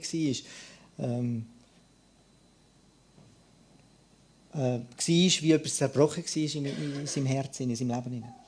All I knew as a child is that he terrified me. Alles, was ich gewusst habe als Kind, ist einfach, dass er schrecklich war mit mir. And his anger must be justified because there must be something wrong about me. Und wenn er wütig ist mit mir, dann muss da etwas richtig sein an dem. Irgendetwas mache ich falsch. My view of God came largely from my father. Meine Sicht von Gott ist sehr stark geprägt worden durch meinen Vater. And it took me 50 years to wipe the face of my father completely off the face of God.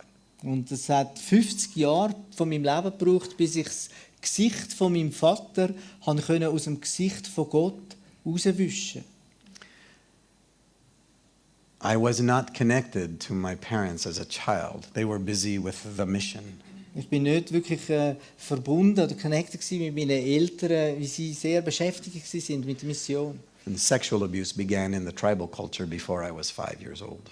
Und sexueller Missbrauch hat angefangen in dem Stamm, wo wir waren, bevor ich 5-jährig war. Nothing destroys the house on the inside like sexual abuse. Nichts macht das Haus in unserem Inneren mehr kaputt als sexueller Missbrauch. I was sent away to boarding school when I was 6. Man hat mich in eine Missionarschule geschickt, wo ich 6 war. And the big boys would come at night and molest the little boys. Und die grossen Buben sind in der Nacht gekommen und haben die kleinen Buben missbraucht. That's part of what broke the house on the inside.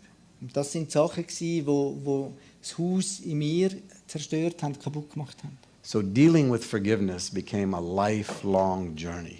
Und darum ist der Umgang mit Vergebung für mich ein lebenslanger Prozess geworden. Not only did I have to deal with forgiving those who should have protected me, Ich habe nicht nur denen vergeben, die eigentlich mich hätten schützen sollen. and not only for those who hurt me, Und nicht nur für die mich verletzt haben, but also for the ways that I then hurt people. sondern auch für das, wie ich nachher angefangen habe, Menschen zu verletzen. I didn't deal with all my damage until way later in my life. Ich bin nicht umgegangen mit all dem Schaden, der in mir hinein war, bis viel, viel später in meinem Leben. I just managed it. Ich habe es einfach so ein bisschen in Ordnung gehalten.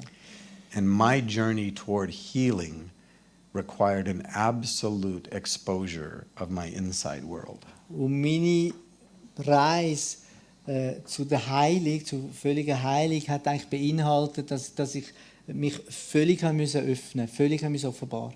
A lot of us are terrified that our secrets might be exposed. Viele von uns fürchten sich davor, dass unsere Geheimnisse könnten ans Licht kommen. A lot of us don't realize that exposure is absolutely necessary for healing to happen. Viele von uns realisieren nicht, dass eigentlich das Offenlegen, das braucht, ist absolut notwendig, damit wir heil werden können. That we are designed for authenticity, Wir sind openness, geschaffen dafür, authentisch zu sein, offen zu sein. and it's going to happen inside community. Und es muss passieren innerhalb von der Gemeinschaft. That we are made in the image of a God who has never been alone. Wir sind gemacht im Bild von einem Gott, der nie allein war. And part of that journey toward healing has to do with forgiveness. Und Teil von dieser Reise Richtung Heilung hat mit Vergebung zu tun. And one of the hardest journeys is to forgive yourself. Und eine von der schwierigsten Reisen ist eigentlich, uns selber zu vergeben. It doesn't justify anything that we have done, Es rechtfertigt nichts, was wir gemacht haben. but it allows us to own it in such a way that we can move towards wholeness. Aber es erlaubt uns, dass wir konfrontieren oder eben realisieren, das ist so, und führt uns, moves us To own it in such a way, that we can move toward wholeness. dass wir zu einer Ganzheit kommen können. I think it is important that you know the difference between forgiveness and reconciliation. Ich denke, es ist wichtig, dass wir den Unterschied wissen zwischen Vergebung und Versöhnung oder Wiederherstellung. Forgiveness is a conversation between me and God about someone. Vergebung ist eine Konversation zwischen mir und Gott über irgendjemand anderes. You don't need a face for forgiveness. Du brauchst gar kein Gesicht für Vergebung. In the movie and in the book, you never see the perpetrator's face. Weder im Buch noch im Film sieht man nie das Gesicht von dem Verbrecher. Some of the people who have hurt us, they don't live anymore. Es gibt Leute, die uns verletzt haben, die leben schon gar nicht mehr. And a lot of people who hurt us don't care. Und ganz viele Leute, die uns verletzt haben, denen ist es völlig egal. If you are waiting for someone else to change before you forgive them, Wenn du darauf wartest, dass sich jemand anderes zuerst verändert, bevor du ihm vergeben kannst, you may have to wait till the other side of death. dann ist es gut möglich, dass du musst warten bis auf die andere Seite vom Tod. Unforgiveness is like carrying that memory around like a corpse on our back. Unforgiveness. Not forgiving. Nicht vergeben, dann ist es wie wenn wir einen toten Körper auf uns herumtragen von der anderen Person. And it begins to poison all of our relationships. Und es fängt an, alle unsere Beziehungen einfach vergiften. Forgiveness is more for you who forgives than the one you forgive. Vergebung ist viel mehr für dich, der vergibt, als für den anderen, der dir etwas da hat. The problem is that a lot of times that memory becomes so comforting to us. Das Problem ist, dass die Erinnerung an das wird oft so wie eine tröstende Sache für uns. We feel justified in being angry Wir fühlen uns gerechtfertigt und and wütig zu sein. holding on to that memory. Und den anderen festzuheben an dieser Erinnerung. And we hold on to it so long that we don't know how to live without it. Und wir heben oft fest an so Sachen, die andere uns antun haben, dass wir gar nicht wissen, wie leben ohne die. To forgive is a great risk and it costs you.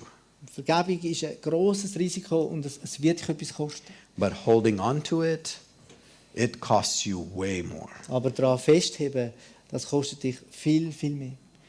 And it is not just a simple event, it is a process. Und es ist nicht einfach ein einzelner Moment oder Event, sondern es ist ein Prozess. Because some of that will come up, show up, and you have to forgive again. Es gibt gewisse Sachen, die kommen einfach immer wieder ruhen und du musst es wieder vergeben.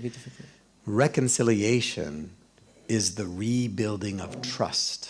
Versöhnung hingegen, das ist ein Wiederaufbauen von Vertrauen. You need a face for reconciliation. Und damit du Vertrauen wieder kannst aufbauen kannst, brauchst du ein Gesicht. Für Versöhnung brauchst du ein Gesicht. You can forgive someone and never trust them again. Du kannst jemandem vergeben und ihm nie mehr vertrauen. And a lot of my people, religious people, Und viele von meinen Leuten, religiöse Leute, we think if we forgive someone, wir haben das Gefühl, wenn wir jemandem vergeben, we are supposed to like them dann müssen wir ihn mögen and trust them. und ihm vertrauen. No. Nein. If they have not owned what they have done, Wenn sie sich dem nicht gestellt haben, was sie gemacht haben, if they have not confessed it Wenn sie- specifically, wenn sie das nicht ganz spezifisch zugegeben haben und bekannt haben. And if they have not repented, that means changed over time. Und wenn sie nicht Buße haben, also ihr Leben geändert haben, verändert haben, There is no possibility of reconciliation. dann gibt es gar keine Möglichkeit zur Versöhnung. But you do have the power to forgive. Aber du hast die Kraft zum Vergeben. You have the power to let go of their throat Du hast die Kraft, um einfach das loszulassen, so you can do other things with your hands. damit du mit deinen Händen wieder andere Sachen kannst machen. You can love the people around you. Und du kannst Menschen um dich herum wieder lieben. Forgiveness is powerful. Vergebung ist so kraftvoll. I'll tell you one more story and then we'll go to questions. Ich erzähle euch noch eine Geschichte und nachher tun wir noch Fragen gegen. Are you okay? Alles Okay, gut? okay. I was going on a road trip to speak in 8 cities in North Carolina. Ich bin auf eine Reise gegangen, wo ich auf der Reise in 8 verschiedenen Städten geredet habe. I have a friend named Dan who lives in the Washington, D.C. area. Ich habe einen Freund, der Dan heisst, der in der Nähe von Washington D.C. lebt. I live 2,000 miles away in Oregon. Ich lebe 2000 Meilen entfernt in Oregon. He was helping me arrange this trip. Und er hat mir geholfen, die Reise zusammenzustellen. Dan does many things. Dan macht ganz viele Sachen. One of them is that he buys houses and then he uses remodeling to teach young men trades. Der Dan macht viele Sachen und eine Sache, die er macht, ist, er kauft Häuser und er tut die dann wieder renovieren und braucht das, um junge Menschen eigentlich ihnen beibringen, wie dass man das macht, wie dass man Häuser renoviert. And so he's always looking with a realtor for these houses that need to be repaired. Und darum ist er immer am Umschauen nach Häusern, zusammen mit dem Immobilienmakler, einfach nach Häusern, die man muss, umbauen muss. And he had lost his finish contractor, the one who does the finish work. Und er hat einen Mitbauarbeiter, der so den Abschluss macht vom Bau, verloren. Dan can do the finish work, but he doesn't have the time. Ja, er könnte so die Abschlussarbeit könnte er auch machen, aber er hat nicht Zeit dazu. And he would teach the young men to do carpentry and plumbing and electrical, but he had someone professional finish it. Er hat die Arbeit gebraucht, um diesen jungen Leuten Zimmermann beibringen und elektrische Arbeiten machen, aber nicht das, ich weiss nicht, was Finishing heisst. Ja, nicht die Abschlussarbeiten. And that man had moved out of town. He moved out of town. Der Mann moved ist away. einfach gegangen, hat nicht mehr dort gelebt, der immer die Abschlussarbeiten gemacht hat. Dan was talking to his realtor about this. Und Dan hat mit seinem Makler geredet über das. And the realtor said, "You know, I've heard of this young man who has just moved into town who is a Finnish contractor." Und der Makler hat gesagt, ja, ich habe da gerade von einem jungen Mann gehört, der dahergezogen ist, wo die Finishing, also die Abschlussarbeiten macht. And Dan says, "Give me his name and phone number, I'll call him." Und dann hat er gesagt, gib mir seine Nummer und ich rufe ihn an. He said, tells him who he is and said, "Would you consider coming over to where I am right now and doing measurements to give me a bid?" Und er hat ihm angerufen und hat gesagt, könntest du nicht jetzt gerade kommen, in den Umbau und einfach das aufnehmen und mir sagen, was es für kostet. I don't know any about this, Ich komme da überhaupt nicht raus. right? The young man is with Dan taking measurements to put together a bid when I phone Dan. Und der junge Mann ist jetzt mit dem Dan zusammen, in dem Moment, wo ich ihm anrufe, einfach in dem Haus, um da die Maß aufzunehmen. And I talked to Dan about 15 minutes about this trip to North Carolina. Ich habe mit dem Dan geredet, eine Viertelstunde, einfach über unsere Reise, die wir da machen in North Carolina. When Dan hangs up the phone, this young man says to him, Und wo der Dan das Telefon aufhängt, sagt der junge Mann zu ihm, "Was that William Paul Young you were talking to on the phone, the author of The Shack?" ist das der William Paul Young gewesen, wo du jetzt mit ihm am Telefon bist, wo das Buch «Die Hütte» geschrieben hat? Dan says, "Yes, why?" Und der Dan sagt, ja, warum? He said, "I think my father-in-law went to school with him in New Guinea." Er hat gesagt, ich glaube, mein Schwiegervater ist mit ihm zusammen in die Schule gegangen in Neuguinea. Dan says, "Really? You want to talk to him?" Und Dan sagt, wirklich, willst du mit ihm reden? He says, "Sure." Und er hat gesagt, ja. So Dan phones me. Und dann ruft er mir nochmal an. And he explains, you know how I take these houses and do this? And he goes through the whole story. Und hat mir erklärt, du weißt, wie ich die Häuser da repariere und geht durch die ganze Geschichte durch. And I have this young man here, he's doing measurements, and he says his father-in-law went to school with you in New Guinea. Jetzt da der junge Mann bei mir, der da jetzt seine Maß aufnimmt, und er hat mir gesagt, dass sein Schwiegervater mit dir in die Schule gegangen ist in Neuguinea. I said, what's his father-in-law's name? Und dann habe ich gefragt, was ist denn der Name vom Schwiegervater? He says, Joe Smith. Und er hat gesagt, Joe Smith. I knew that would be a hard one, you know. So, Hans Schmid. Hans Smith, yes.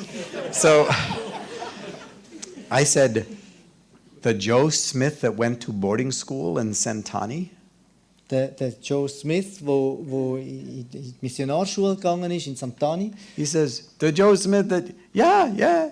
He says, here, talk to him. Und er hat nachgefragt und er hat gesagt, ja, willst du mit dem reden? So I'm talking on the phone to Joe Smith's son-in-law.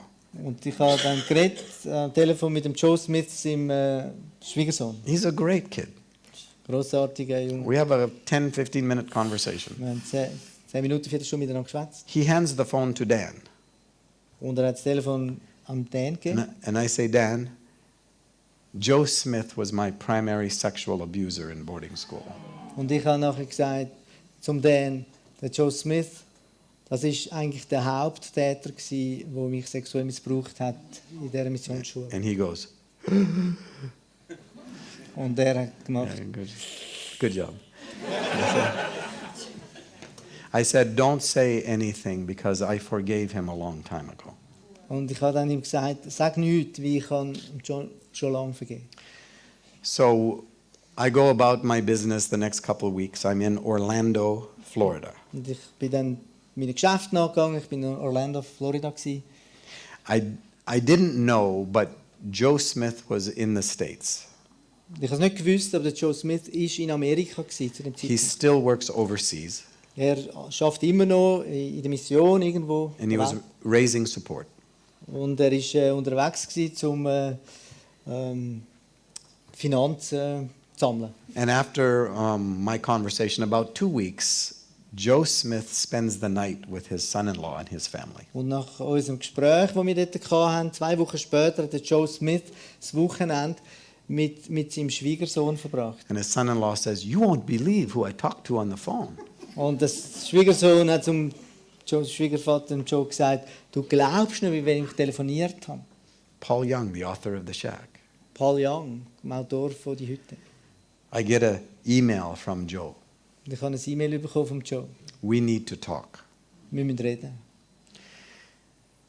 I'm walking into breakfast where I'm speaking to 300 people. Ich bin zum Morgenessen gegangen, in dem Ort, wo ich zu 300 Leuten geredet habe. The first question that I get, Und die allererste Frage, die ich bekommen habe, you have said that there was sexual abuse in boarding school. Has any of that come to resolution? du hast gesagt, dass es an der Missionarschule einen sexuellen Missbrauch gegeben hat. Ist irgendetwas von dem gelöst worden, aufgelöst worden? And I burst into tears. Und ich bin in Tränen ausgebrochen. I tell them about the phone call. I tell them that Joe wants to talk to me. Und ich habe ihnen erzählt, dass ich gerade das Telefon hatte und der Joe mir geschrieben hat, dass er mit mir reden will. And the last time I had seen him was decades before Und das letzte Mal, wo ich ihn gesehen habe, war vor Jahrzehnten, at a conference. an einer Konferenz. And when I saw him, I froze. Und als ich ihn hier gesehen habe, bin ich erstarrt. They pray for me. Sie haben für mich gebetet. I call him. Und ich On habe the ihm phone. angerufen. He says, can I talk to you tonight? Because I'm driving right now and I want to finish to reading The Shack. I'm halfway through. Dann habe ich gesagt, kann ich dich heute Nacht noch sehen, wie ich bin auf dem Weg zu dir. Ich bin am Buch lesen, die Hütte, und habe schon die Hälfte gelesen. 10 years before this, through friends, I had heard about a conversation they had with Joe. 10 Jahre vorher habe ich mal gehört von anderen Freunden von einem Gespräch, das mit dem Joe wo sie mit dem Joe geführt hat, Kollegen. And when they talked to him about Und this, wo sie mit ihm geredet haben, da, his response was, ist seine Antwort gewesen, boys will be boys. Kinder sind Kinder, Buben sind Buben. That's the last thing that I knew. Das ist das Letzte gewesen, wo ich gewusst habe von ihm. So that evening, I am standing in the hotel lobby. Und an dem Abend bin ich in dem Hotel, in der Empfangshalle gewesen. I think partly because I didn't want to be alone. Und sehr wahrscheinlich bin ich zum Teil dort gewesen, weil ich einfach nicht allein haben wollte sein. In fact, a new friend walked over and put her arm around me as I talked to Joe. Es ist sogar dann gerade jemand zu mir hergelaufen, ein neuer Freund, den ich kennengelernt habe, und hat den Arm um mich herumgelegt, in dem Moment, wo ich mit dem Joe telefoniert habe. And I started the conversation this way.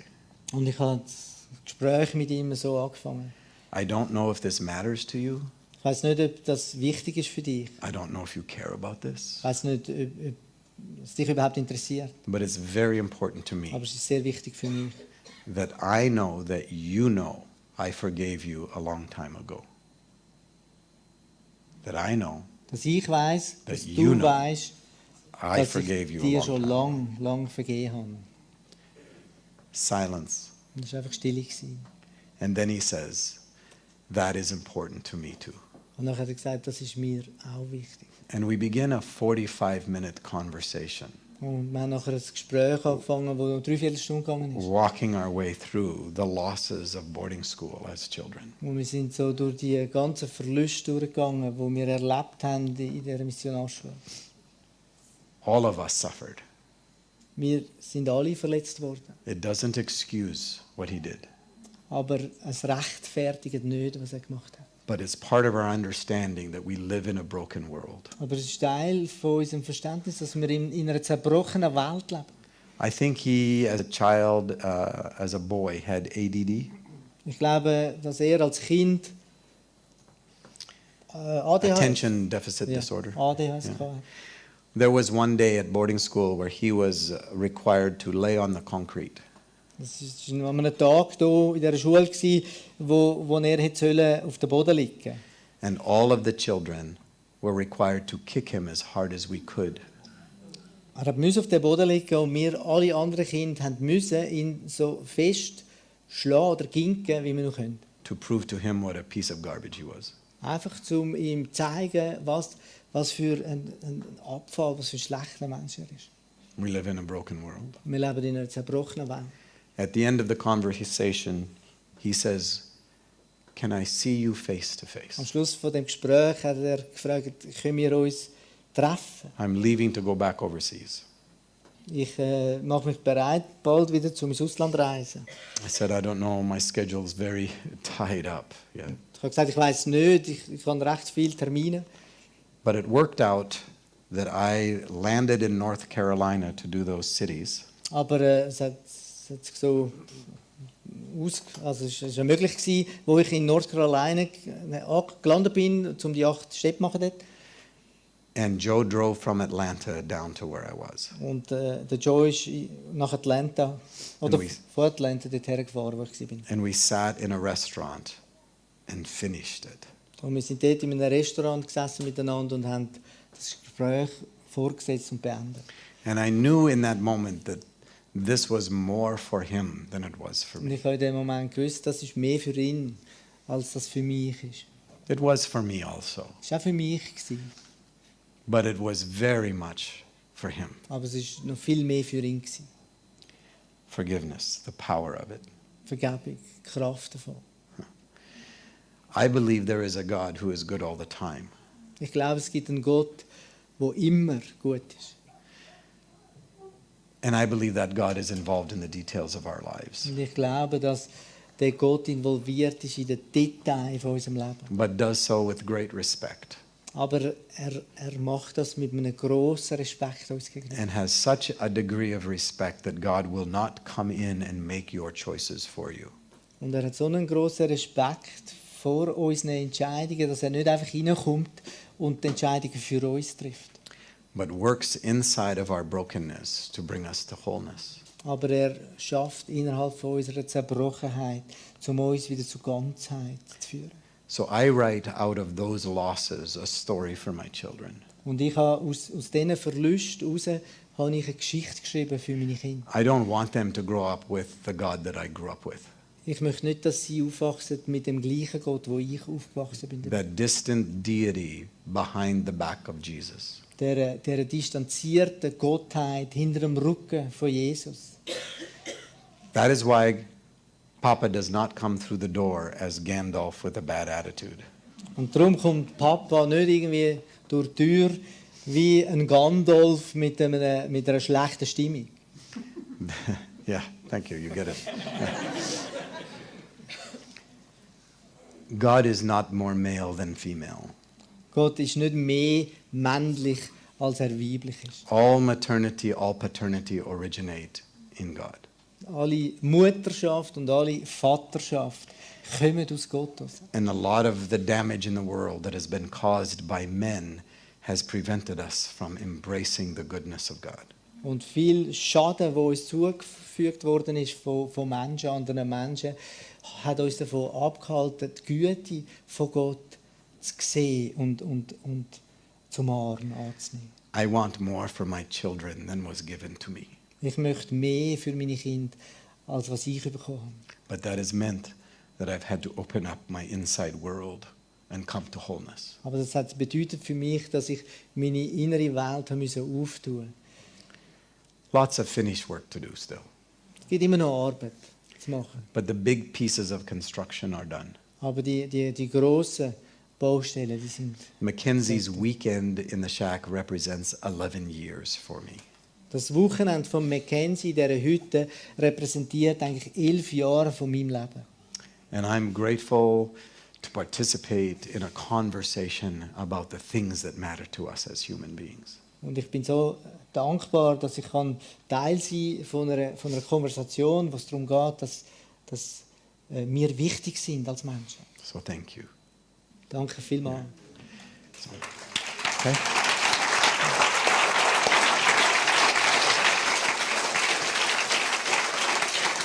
Ja, super. Wir danken dir viel mal. Wir nehmen noch ein paar Momente Platz. Take a seat, please. Ja. Ich glaube, wir alle sind We had sehr a program, but I couldn't understand it. bewegt. Nein, es läuft gemäß Programm. Wir haben das Programm gehabt, aber ich habe es nicht verstanden. Wir haben es funktioniert. I actually like to stand up because I'm so short. Ich stehe eigentlich lieber, weil ich so klein bin. You don't have to stand up. You're I'm not. the same. Go, I'm sorry. Okay. Sorry. Is that okay? Ich stehe lieber. Ist das okay für euch? Not that I can see you because there's lights, you know. Ich sehe euch zwar Ja, nicht, weil es stimmt. ist so hell da vorne. Okay. Wir haben ein paar Fragen bekommen. Und die eine möchte ich gerade anfangen. I got some questions. Hast du je mit deinem Vater einmal noch über das Ganze geredet? Did you ever talk with your dad about this whole situation? Almost. Fast. My father is almost 88 years old. My mother is 90. Mein Vater ist fast 88 und meine Mutter ist 90. My father, we have moved a long way in our relationship, Me- but there are so many things that are closed off. Mein Vater, also wir sind sehr weit gekommen in unserer Beziehung, aber es gibt gewisse Sachen, wo wie abgeschlossen sind, wo dazu ist. I think he is so ashamed of his own history Ich glaube, er schämt sich schon so fest für seine Geschichte, that he can't open up that door because he's afraid that there is so much that will bury him. dass er Angst hat, die Tür aufzumachen, wie er das Gefühl hat, oder Angst hat, da kommt so viel raus, dass es ihn praktisch begrabt darunter. Many of my father's generation did not know how to be good fathers. Viele aus der Generation von meinem Vater haben nie gelernt oder wissen nicht oder haben nicht gewusst, wie man ein guter Vater ist. But they knew how to do duty very well. Aber sie haben gewusst, wie man Pflicht macht. And my father has shown up, especially for my mother. Und He has stepped forward to to help my mother, who has been quite ill. Mein Vater hat sich vor allem eingesetzt für meine Mutter, wo sehr krank war. I'm very grateful for that. Und ich bin sehr dankbar ihm für das. I've also been on a journey in which I don't need him anymore to be my father. Ich bin auch auf einem Weg oder auf einer Reise, wo ich es eigentlich nicht mehr nötig habe, dass er mein Vater ist. It doesn't mean that it means that I grieve the losses of that. Das bedeutet, dass ich den Verlust von dem schon trauere, dem nachtrauere oder trauere über das. But I don't place on him an expectation for something he does not have the capacity for. Aber ich habe keine Erwartungen in, ich setze keine Erwartungen in für etwas, wo er Fertigkeit oder Fähigkeit gar nicht hat, dass er das machen kann. So I look into his life to find the things that are good and right and beautiful. Und darum schaue ich in sein Leben und ich suche die Sachen und schaue auf die Sachen, die gut sind und die richtig sind und die schön sind. And I celebrate those. Und ich feiere diese Sachen. So it's an ongoing story. Das ist eigentlich eine fortwährende Geschichte. I don't even know if he's actually read the books. Ich weiß nicht einmal über meine Bücher gelesen. I'm married to Kim. Ich bin mit der Kim verheiratet. Kim is from North Dakota. Kim ist aus North Dakota. There are no 50 shades of anything in North Dakota. Da gibt es keine 50 Shades oder 50 It's either this or Nuancen that. von Yeah? irgendetwas. Es ist entweder das oder das. Kim has 5 sisters and 2 brothers. Kim hat 5 Schwestern und 2 Brüder. Her and her 5 sisters are called the Force. Sie und ihre 5 Schwestern nennt man die Macht. May the Force be with you. Möge die Macht mit dir sein. Kim saved my life. Kim hat mein Leben gerettet. She paid a high price for it. Und sie hat einen grossen Preis gezahlt dafür. But part of what saved me was the intensity of her fury. Aber ein Teil von dem, was mich gerettet hat, ist die Intensität von ihrer Wut gewesen. So one day, Kim and I are visiting my parents. Haben einmal, Kim und ich haben einmal meine Eltern besucht. I'm sitting at the table, Ich bin am Tisch gesessen. my father standing here. Und mein Vater ist dort gestanden. Kim is 3 meters away in the kitchen. Kim war etwa 3 Meter weg in der Küche gewesen. And Kim says, "So Henry, have you even read The Shack?" Und sie hat rübergeschaut und gesagt, so Henry, hast du eigentlich die Hütte gelesen? My father turns his back to me, folds his arms like this. Und mein Vater hat mir den Rücken zugetrüllt und hat seine Arme so verschränkt. Well, if you read a story like this, Also wenn du eine Geschichte wie das liest, you need to take into consideration proper theology. dann muss man korrekte Theologie. But it seems to be helping a lot of people, so who am I to say? Aber es sieht so aus, wie wenn es vielen Leuten hilft. Also was soll ich schon sagen? What does that mean? Was heißt das? So he can't acknowledge the conversation. Ich kann die Konversation, die kann er nicht annehmen. I'll give you another little insight into my father. Ich kann euch noch einen anderen Insight geben, mein Vater. A couple years ago, I went to see him on Thanksgiving Day. Vor ein paar Jahren bin ich zu ihm gegangen am Thanksgiving-Tag. And I had something that I wanted to say to him. Und ich kann ihm etwas sagen. But it's one of those things where it so scares you that you want to make some kind of a bargain with God. Es ist aber so etwas, wo man so fest Angst hat davor, dass man am liebsten so einen Kuhhandel würde eingehen mit Gott. Is this really you talking to me? Oder bist es wirklich du gewesen, Gott? Here's the deal. Das ist If the situation perfectly gets set up, I'll know it's you. Also wenn die Situation, wenn alles wirklich perfekt am But if richtigen Ort ist, dann glaube ich, dass es du bist, Gott. But if it doesn't, I'm not doing this. Aber wenn nicht, dann mache ich das nicht.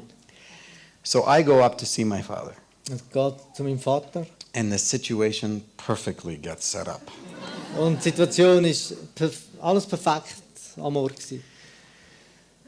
When I was a teenager, I used to sneak into my father's office. Wo ich noch Teenager war, bin ich einmal ins Büro von meinem Vater reingeschlichen. My father secretly wrote away to correspondence schools. Und mein Vater hat im Geheimen hat er mit Correspondence Schools. You know where you can get lessons by mail. Hat er mit so Fernschulen geschrieben, kommuniziert. He secretly wanted to become a novelist. Im Geheimen hat er eigentlich ein Schriftsteller werden. He wanted to write westerns. Wollte Like Western schreiben. Louis L'Amour, Luke Short, L.P. Holmes, you know. So Louis same. Yeah. Okay. So, Karl May. but I couldn't tell him that I read his novels because it was against the rules to go into his office. Aber ich kann nicht zugeben, ich kann ihm nicht sagen, dass ich seine Geschichten gelesen habe, wie ich gar nicht in sein Büro gehen. And they were good. Und es sind gute Geschichten, die er geschrieben hat. But over time, they just disappeared. Aber mit der Zeit sind die dann verschwunden. So I say to my father, Und ich habe meinem Vater gesagt, 2 years ago, vor 2 Jahren, I want you to know that I believe I got my creativity from you. ich möchte einfach, dass du weißt, ich glaube, dass ich meine Kreativität von dir bekommen habe. And for less than 1 second, I saw it get through. Und ein kurzer Moment, eine Sekunde lang, habe ich gesehen, wie es bei ihm angekommen ist. I saw it penetrate. Ich habe gesehen, wie es durchgedrungen ist. And then almost visibly, I saw the wall come down. Und dann habe ich praktisch, also physisch fast gesehen, wie die Mauer wieder runtergekommen ist. And he says, Und er sagt, then I feel sorry for you. dann tut es mir leid für dich. That is not about me. Es geht nicht um mich, That is about my father. es geht um meinen Vater. Right. And I'm at a place in my life that I am not at risk in that conversation. Also ich bin an einem Punkt in meinem Leben, wo ich da kein Risiko eingehe in dem Zusammenhang mit meinem Leben. But I know that there is a little window through which more light can come into his inside world. Aber ich weiss, da gibt es ein kleines Fensterchen und da könnte noch mehr Licht hineinkommen in seine innere Welt. Mögt ihr noch zuhören bei einer Frage? Die Zeit ist recht fortgeschritten. Mögt ihr noch? Ist eine gute Frage, die gefällt mir. Wie hast du Jesus kennengelernt? Was ist das schönste Erlebnis, das du mit ihm gemacht hast in der Beziehung zu ihm? How did you meet Jesus the first time? How did you get to know him? And what's I went back to the set. ist dort hergegangen, wo wir den Film aufgenommen haben. What's His your, name is Avraham of Evolution. He's from Tel Aviv. sein Name ist Abraham Evolution von Tel Aviv. Do you realize in the shack, Jesus is played by a Jew? Who would have thought? Ich weiss, habt ihr das realisiert? In die Hütte gibt es wirklich einen Jesus, der von einem Jude gespielt wird. We think it's the first time. Und wir haben sogar das Gefühl, das ist das allererste Mal, wo im Film Jesus von einem Jude gespielt worden ist. So I get emails from my people, Ich komme E-Mails über von meinen Leuten. modern evangelical fundamentalists, Moderne, evangelikale Fundamentalisten. the people who think I'm a heretic. Right? Leute, die das Gefühl haben, dass ich ein Ketzer bin. Those are my people, so you be careful how you talk about them. Das sind meine Leute, das ist mein Volk. Also passt auf, wie ihr über sie redet. But I've gotten at least 5 emails from my people. Aber ich habe mindestens 5 E-Mails von meinen Leuten bekommen, How dare you make Jesus a Middle Easterner? die gesagt haben, wie kannst du nur Jesus, also ein Mann aus dem Nahen Osten zu Jesus machen? I'm thinking, you only see the movies? Blonde, blue eyes, British accent. Schaut ihr eigentlich nur Film, also blond, blaue Augen, britischer Akzent? Jews are Middle Easterners. I checked. Die Juden kommen aus dem Nahen Osten. But I think the question is about my encounter with Jesus, who is to me the creator of all things. Aber ich glaube, ihr meint der Jesus, der Schöpfer von allen Sachen, wo für mich der Schöpfer von allen Sachen ist. When the tribe began to enter into a relationship with Jesus, not because of the missionaries, Wo der Stamm in eine Beziehung hineingekommen ist mit Jesus, eigentlich nicht wegen der Missionar, but because of tribal people from other tribes who came and began to talk to them. sondern wegen Stammesleute aus anderen Stämmen, die gekommen sind und angefangen haben mit ihnen zu reden über Jesus. The tribe entered as en masse into this relationship. Ist eigentlich der ganze Stamm geschlossen in eine Beziehung mit Jesus hineingegangen. Already for centuries, they had had stories about how they lost eternal life. Sie haben schon jahrhundertelang haben sie eigentlich Geschichten sich erzählt, wie sie die Ewigkeit verloren haben. And they were finding out that they had been included in the relentless embrace of God. Und sie finden jetzt heraus, sie haben jetzt gehört, dass sie Teil sind von der Umarmung von Gott, wo sie Teil sind davon. I'm a tribal member, Ich bin ein Stammesmitglied and I went with them. und ich bin mit ihnen zusammen hier zu Jesus gegangen. And Jesus became the only person who never left. Und Jesus ist die einzige Person geworden, die mich nie verloren hat. But it took me years to deal with the distant God behind Jesus. Aber es hat mich Jahre gebraucht, mit dem distanzierten Gott umzugehen, wo hinter Jesus ist. That God was different than Jesus. Der Gott ist für mich anders gewesen als Jesus. Jesus could be in the middle of my world, but that God was separated. Jesus hat im Mittelpunkt von meinem Leben sein, aber der Gott, der ist weg gewesen. That God was like my father, who at the end of the day would judge me. Der Gott ist eigentlich mehr mit meinem Vater gewesen, der am Ende des Tages mich richtet.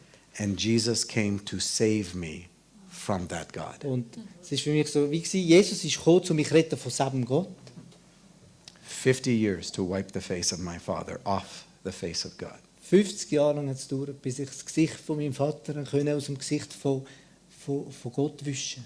To get to the place where I believe that God is three persons in oneness. Zum an einen Punkt herkommen, wo ich wirklich glaube, dass Gott 3 Personen in einer Person ist. That Jesus never becomes the Father, Dass Jesus nie der Vater wird and the Father never becomes the Spirit, und der Vater nie der Geist wird. which means that relationship and love have always existed. Da ist eine Beziehung von der Liebe, hat immer existiert. And we were created in the middle of that. Und wir sind eigentlich geschaffen worden in der Mitte von dem. Von And dieser we are Beziehung. not powerful enough to push God's love away. Und wir sind gar nicht kräftig genug, kraftvoll genug, um die Liebe von Gott wegzudrücken. That is what has changed my life. Das hat sich verändert in meinem Leben. Not the religion of Christianity, Nicht die Religion vom Christentum, but the person of Jesus who comes to tell me the truth about who the Father is. sondern die Person Jesus Christus, die gekommen ist zu mir und mir die Wahrheit darüber gesagt hat, wer der Vater ist. And the Spirit who knows how to unwind my damage in a way that doesn't hurt me more. Und der Geist, der kommt und mir hilft, den Schaden zu reparieren, ohne dass ich noch mehr verletzt werde. It took me 50 years to finally become a child. Es hat 50 Jahre gebraucht, bis ich endlich ein Kind geworden bin. To know how to live inside the grace of just one day. Wo weiss, was es bedeutet, das Leben einfach in der Gnade von nur dem einen Tag. To give up religion and learn how to trust. Und die Religion abzulegen und zu lernen, einfach zu vertrauen. I'm not going back to being an adult. Und ich will nicht zurückgehen, um wieder ein Erwachsener zu werden. It's way too much work. Viel zu viel Arbeit. This is the freedom that the invitation is to participate in. Das ist die Freiheit, die Einladung, einfach auch Teil zu sein davon. And it's all centered in Jesus, Und es ist alles in Jesus, to the praise of the glory of God. Amen. zur Ehre von Gott. Amen. Thank you. Danke vielmals.